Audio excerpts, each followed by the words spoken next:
CATharsis Pandemic Theater is possible through the generous support of our audience and patrons.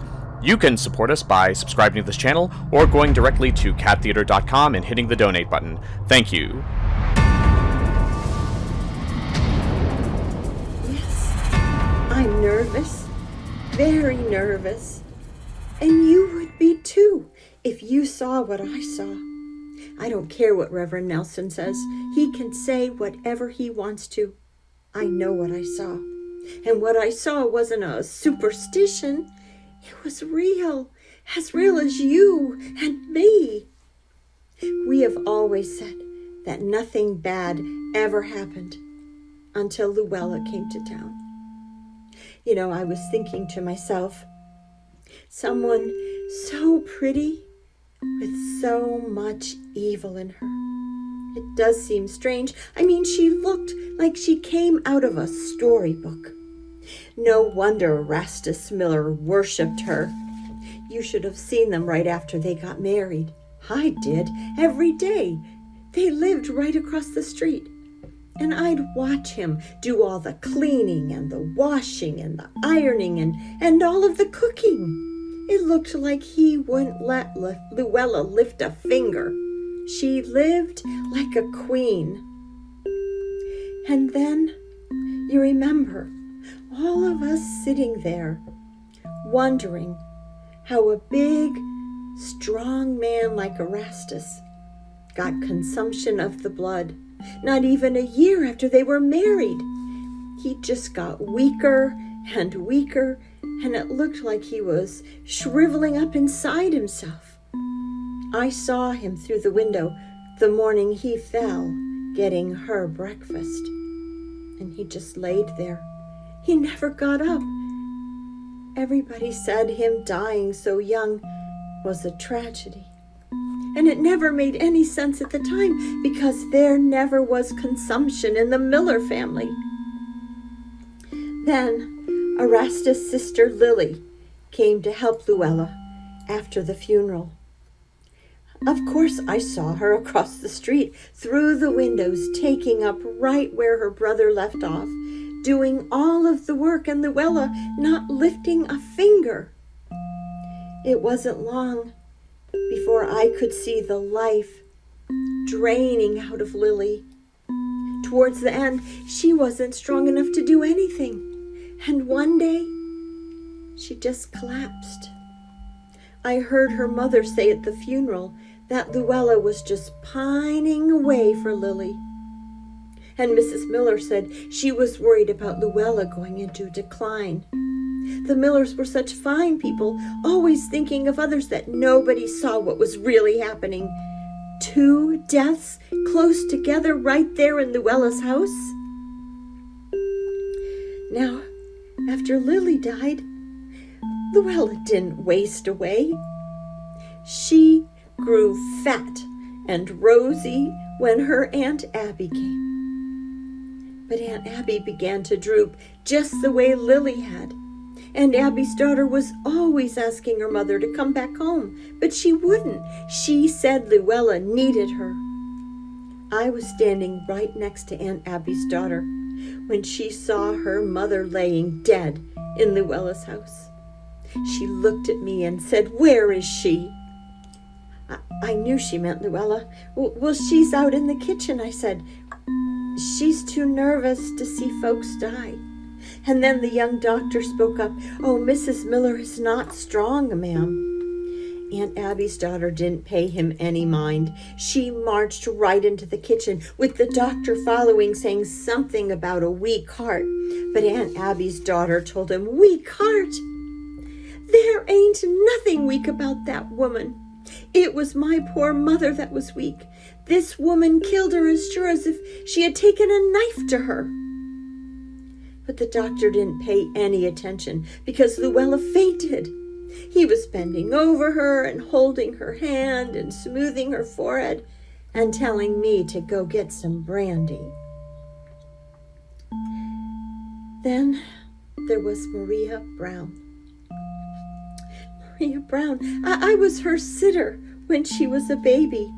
She was brought in after Aunt Abby died to help Luella. And again, I couldn't keep myself from looking out the window. I sat in my house watching Maria fade away as all the others did. She started out looking tired at first. And then I saw the lines coming into her face that said she was wearing out. It's ever so painful to watch a person being used up. Maria got dreadfully low before I slipped across the street one night. I knocked on the door, and Luella said, "Oh, why don't you come in?" "I suppose Maria's gone home," I said. "Oh, yes," Luella said. "Maria's got to do her own washing tonight. She's let it go for 2 weeks now." I didn't know what Luella would do, but I said, "Well, why don't she just stay home and do her own washing instead of coming over here and doing your work? You're just as able as she is, probably more than she is, to do it." Luella just laughed and said, "Oh, I can't do the work myself, Miss Anderson.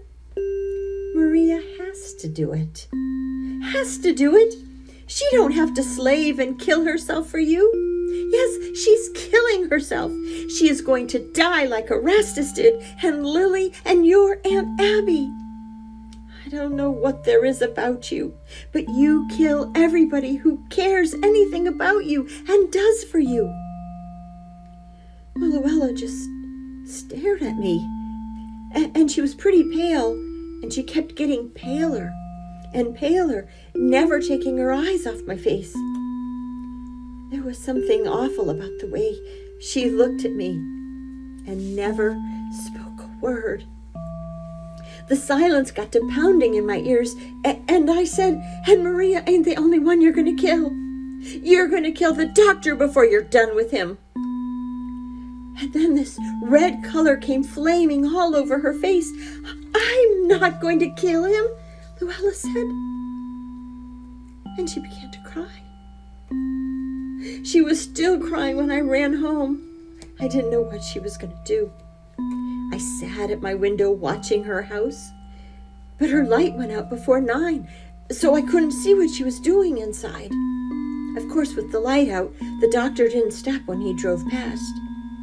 So I thought, maybe she did that on purpose. Well, the next Sunday, I saw her hurry out of church so the doctor couldn't go home with her. And I could tell that she did that on purpose. Both those things got me wondering. Didn't Luella ever really know what she was like before I told her? Maybe she didn't. Maybe she was like a baby with scissors in its hand, cutting everybody without knowing what it was doing. Maybe she really did have some conscience after all. And then Maria Brown died. I didn't know what to think about that. I mean, I held Maria when she was a baby.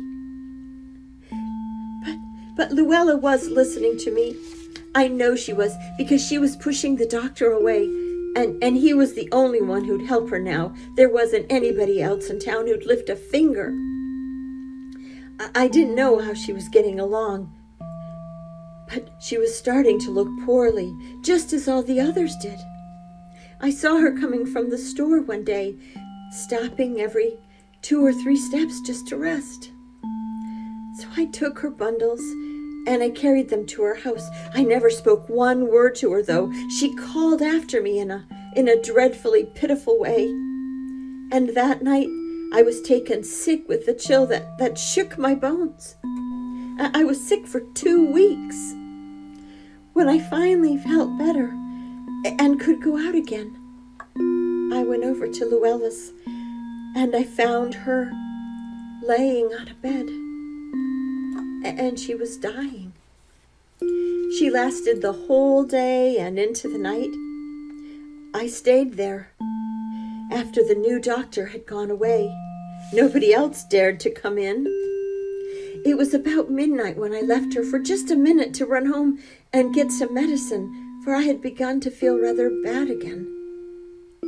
It was a full moon that night, and just as I stepped out of my door to go back to Luella's, I stopped.